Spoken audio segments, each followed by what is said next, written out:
adaptasi ke PKB untuk pendidikan kader politik di PKB. Yang termasuk ini, gara-gara PKB NU sekarang orang bangga pakai kopiah tulisannya Nahdlatul Ulama. Nah, ya itu salah satu berkah dari PKB NU. Dulu nggak ada orang berani menampilkan NU, tapi setelah itu PKB NU banyak orang bangga pakai kopiah yang tulisannya Nahdlatul Ulama. Jadi identitas NU itu salah satunya adalah dibangun melalui PKB NU. Yang saya hormati kuliah muassis Nahdlatul Ulama ada jatahnya kan? Ada jatahnya. Ya. Tapi startnya gitu Mas. Gandoli Gus Muhaimin. Pun tolak-tolak ya. Oke. Saya termasuk secara personal saya termasuk pengawal. Ini memantau.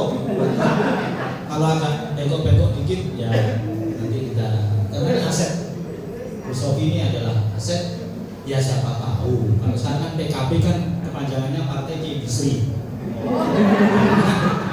Siapa tahu tas 10 tahun yang akan datang jadi paham gitu. Ini guyonan kan dia jangan dia ya. Jadi yang pertama seluruh hidupnya Kiai Wahab itu betul-betul diabdikan bagaimana NU itu bisa menguasai negara. Gak ada seluruh langkah politiknya Kiai Wahab itu diambil yang lain itu gak ada.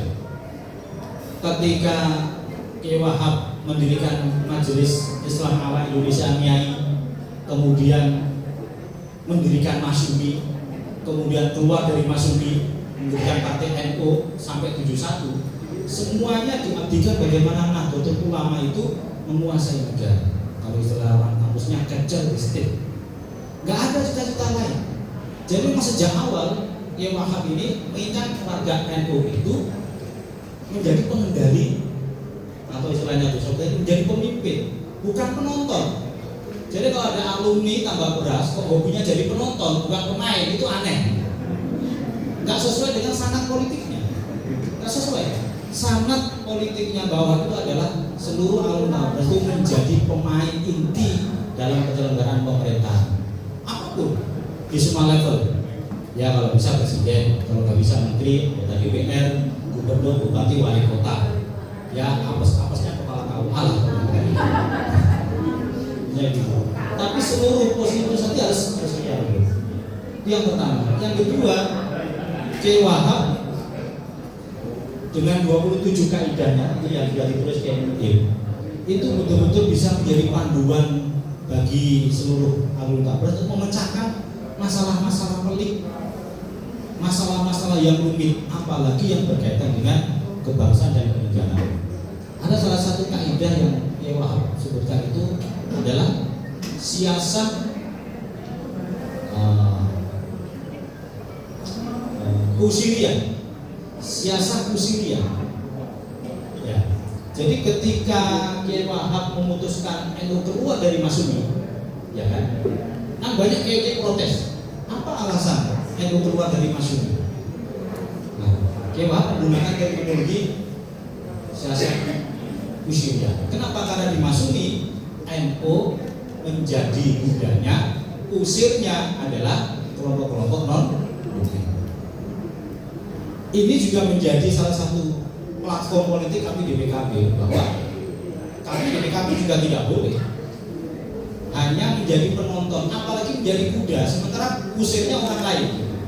Di setiap momentum politik kami selalu berusaha untuk agar kita ini menjadi pemain. Contoh kemarin waktu Pilpres, soal kalah dan menang itu soal lain, tapi kita nggak boleh hanya menjadi penonton, nggak boleh, karena bahwa nggak pernah ngajarin kita jadi penonton, bahwa selalu menjadikan NU itu tampil di depan, nggak pernah jadi follower, itu nggak pernah. Dia adalah leader, pemimpin, bukan follower. Nah mentalitas ini yang menurut saya salah satu nanti bisa kita mempakan ke alumni beras. Kenapa? Karena memang takdirnya Nahdlatul Ulama itu memimpin. Itu dibangun oleh Kiai Wahab bersama Kiai Bisri, bersama Hadratul Syekh, sampai dibelani berjihad. Untuk apa? Sampai keluar dari jihad kalau tidak untuk menguasai negara. muspro, sampai dibilangin mempertaruhkan nyawa. Kita nggak kuasai negara itu kan muspro. Nah, saya kira ini semangat yang saya baca di dalam bukunya yang ditulis oleh Kiai Mukim ini, bahwa NU harus mewarnai, nggak boleh diwarnai. Kalau istilah Rois Am, mantan Rois Am, Kiai Ma'ruf Amin, ada yang disebut dengan siasat kiai. Jadi politik kiai. Mbah Wahab mengajarkan tentang politik kiai, bukan kiai politik. Beda loh Pak. Politik kiai dengan kiai politik. Kalau siasat kiai ya, politik kiai itu semangatnya adalah mewarnai. Tapi kalau kiai politik itu semangatnya diwarnai. Jadi kalau ada apa istilahnya kecenderungan politik, ikut ke sana, ikut ke sana, ikut ke sana. Itu politik, itu namanya kiai politik. Tapi kalau politik kiai itu menentukan jalannya. Nah, kami di PKB terus mengugemi istilahnya cara berpolitik yang seperti ini. Itu alhamdulillah sekarang PKB kursinya 68 dan suaranya 16 juta. Sudah melampaui PKB pada saat masih ada Al-Baqarah Kiai Abdul Rahman Wahid. Waktu itu PKB 13 juta dengan kursi 52 kursi. Sekarang sudah kita kembangkan menjadi 68 kursi dengan suara 16 juta suara. Semoga ke depan bisa terus kita menginspirasi. Nah, yang ketiga, sahabat-sahabat sekalian, NU memutuskan untuk masuk di kabinet Nasakom, Nasionalis Agama dan Komunis. Waktu itu, kalau sekarang mungkin istilahnya dibully ya Wahab dibully oleh banyak orang. Kenapa Nahdlatul Ulama kok masuk di Nasakom? Ada komunisnya. Di sisi lain, kelompok Masyumi dan ulama nggak mau bergabung di koalisi. Di sini di kaidah yang ditulis oleh Kiai Mukim ada istilah yang penting masuk dulu. Nanti kalau nggak cocok, ya kita keluar. Betul ya, Kiai? Itu salah satu jurus politik. Yang kedua, kalau NU tidak masuk di Nasakom, Indonesia pasti akan dikendalikan oleh komunis. Kenapa? Karena nasionalis sudah nggak punya bergen sama sekali. Waktu itu Bung Karno sudah lemah bergennya di mata PKI. Kalau Nasakom ini NU nggak masuk di agamanya, tinggal Naskom aja, maka bisa dipastikan Indonesia akan dikuasai oleh komunis. Ini yang disebut dengan bahwa Kiai Wahab itu memang betul-betul waliullah. Beliau secara insting politiknya itu luar biasa.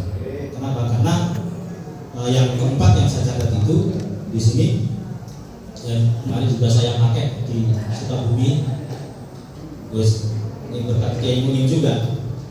Jadi ketika saya masuk di Sukabumi itu, saya oleh Kiai diminta, Mas Zainul, sebelum sampai ketemu sama orang-orang hidup di Sukabumi, sampai temui dulu yang mati-mati. Jadi saya masuk ke Sukabumi itu belum sowan siapa-siapa. Saya sowan makam. Ada beberapa makam yang direkomendasikan untuk diziarahi terlebih dahulu. Setelah saya menemui yang mati-mati, yang sudah meninggal, baru saya temui yang hidup-hidup. Ya. Itu yang tidak saya lakukan di Lamongan waktu itu. Ya. Di Lamongan ketemu sama orang hidup ruwet-ruwet gitu. Gitu. Dan alhamdulillah dengan strategi ini ternyata, kenapa? Karena kalau di bukunya Kiai Munim itu strategi politik itu yang tadi kenapa Kiai Munim memberikan kritik keras terhadap Tan Malaka ya. Kenapa? Karena Tan Malaka itu madilog, Pak. Yang dipakai itu adalah logika, dialektika logika, itu nggak masuk. Karena politik NU itu ada qanun basyariah, ada qanun ruhaniyah. Kalau yang basyariah itu sebab akibat. Kalau ilmu fisika itu teori Newton lah. Dulu saya biologi Gus, jadi banyak fisika jadi apa?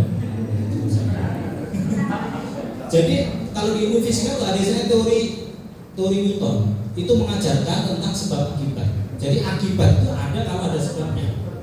Kalau nggak ada sebab nggak akan ada akibat. Dan itu pakai logika pendekatannya.